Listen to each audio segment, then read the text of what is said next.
Hi guys, কিরম আছুন? আশা করি সবাই ভালাই আছুন। তো দেখুন আসাম আইসি বহুত দিন হয়ে গেছে, তো একদিন এখনো গাড়ি সারি চালাইছি না আর কি। তো আজকে ফার্স্ট আইলাম, তো দেখি ফার্স্ট ফার্স্ট চালাই কিরম লাগে। আগে এই গাড়িটা চালাইছিলাম, মানে বহুত আগে, বিদেশ যাইবার আগে।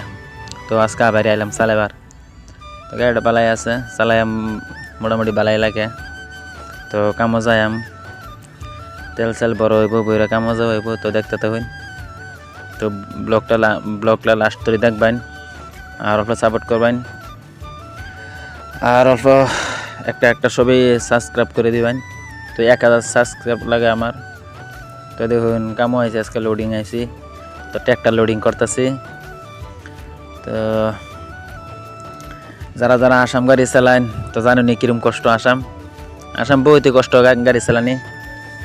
বাইরে মোটামুটি আরাম আছে আর কি, আমার জানা মতো আর কি, বহুতই বালা।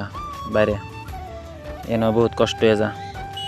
তো কষ্ট হইলেও মানে কাম করো লাগবে, যেরকম কষ্ট হোক। মানে গরমের দিন আইতাছে, মানে ওখানে আরও বেশি কষ্ট হইব। তো যারা যারা আসাম গাড়ি চালান কমেন্ট করবেন, আর যারা যারা গাড়ি চালান শিখবার চান তারাও কমেন্ট করবেন, নাম্বার দিবেন। আর যারা যারা বিদেশ যাবেন তারাও কমেন্ট করবেন, যে গাড়ি লাগে তো কমেন্ট করবেন। তো সবাই ভালো থাকুন, সুস্থ থাকুন। তো বাই বাই সবাই রে।